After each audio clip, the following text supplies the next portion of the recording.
السلام عليكم مشاهدين، كي دايرين؟ لاباس عليكم؟ نتمنى تكونوا كلكم بخير وعلى خير. اليوم ان شاء الله جيت نشارك معكم واحد العصير ديال الليمون. صراحه شفتو في المواقع ديال التواصل، قلت علاش لا ما نجربوش.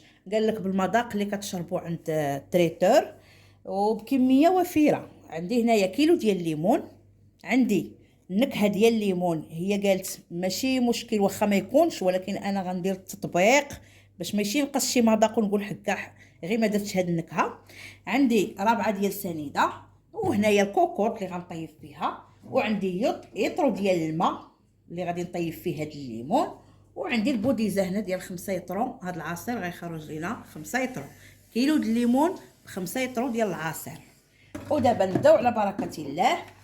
غادي نشد ليمونه غنخليها، وغادي نقشر 3 ديال الليمونات بحال هكا. الطريقه كيفاش تقشروا في الاولى ونكمل معاكم. ايوا نتمنى هذا الليمون يخرج زوين كما قالوا. الا خرج مزيان انا غنقول لكم، خرج ما هواش انا غنقول لكم الحقيقه في الدقيقه. غنقشروا بحال هكذا. صافي انا قشرت الاولى. تحاولوا تحيدوا كاع هادشي الخيوط البويض، تنقصوهم حيت كيمرر العصير. هذه راه معروفه، الا خليتو هادشي الابيض كيمرر العصير. نحاول انا نقي هادشي هكا. صافي نحل الليمونه، نحلو نحيدو دوك الخيوط اللي كيكونوا هنا. راه حيدتهم. نقصوا هادشي كما قلت لكم. دابا الليمون راه رخاص، انا لقيته ب4 دراهم، ولكن كنمشي حتى المغرب حدانا واحد الجامع كيكون حدا هادشي.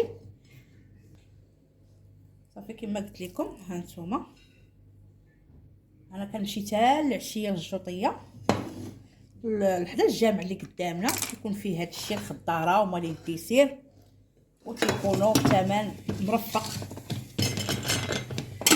غنهز الكوكوط ديالي غنشدها وغادي نبدا نقشر هادو هكذا هكذا. دوك 2 ليمونات اللي بقاو غندير ليهم جوج، غندير ليهم نفس الطريقه، وهادي ما غاديش نقشرها. المهم باش ما نطولش معكم الفيديو، هاد الجوج غندير لهم بحال اللي درت في الكوكوط، وهادي غادي نشدها هكذا وغادي نقطعها بقشرتها. نحل غير الوسط، نحيد دوك الخيوط الا كانوا شي عظومه. انا هذا ما بانش ليا كاع فيه العظومه، الصراحه زوين، خديت منه عا شويه ونقطعته. هو عليه راه مغسول، رانا غاسلاه. تقولوا ما غاسلاش، ها نتوما. حيد هادشي نتوما تبارك الله 100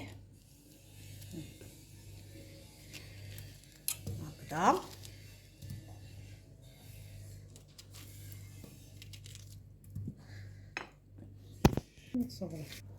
صافي دابا ها هو قطعت الليمون كملته. نتوما غنزيد هاد السكر، رابعه السكر اللي قلت لكم، وغندير اطرو ديال الماء. دابا غادي نطيبو اطرو ديال الماء.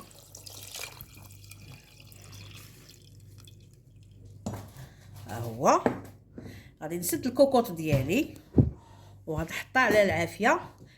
مني غادي تبدا تصفر غنحسب ثلث ساعه وعاد نطفي عليها مورا التصفار. دابا انايا دازت ثلث ساعه، انايا حليت عليه. انا بغيتو بما يدفى شي شويه وغادي نطحنو.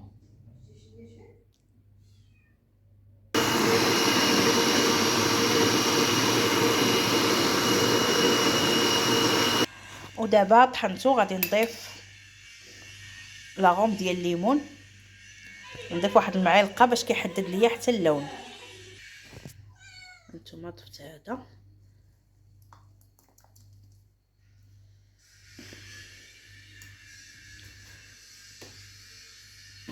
صافي، وغنطحنو شويه عاوتاني ونتلاقاو.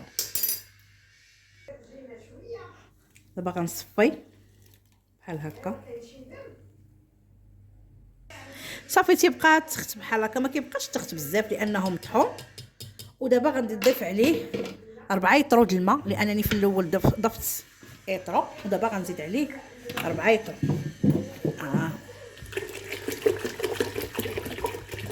صافي انا ساليت خويتو كامل، غنخلطو ودابا غنديرو في البوديزه وغنحطو في الثلاجه يبرد عاد ندوق معاكم. صافي ها هو العصير ديالنا من بعد ما وجد. انا خديت منه واحد كونتيتي باش نوريكم. ها نتوما كيفاش كيجي رائع. ها نتوما كيجي غزال صراحه الله، عندكم تجربوا. خوتي راه كيجي على الماء والزغاريت. والصراحه ما عجبنيش انايا، ما عجبناش حنا الدار كامله ما عجبهاش.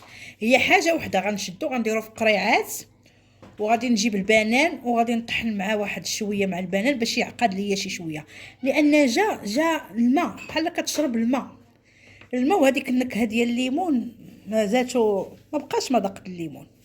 المهم انا قلت لكم الحقيقه، اما لا زدت له البنان يقدر يزيان يقدر. وكنتمنى هذا الفيديو ينال الاعجاب ديالكم، كنقول لكم السلام عليكم.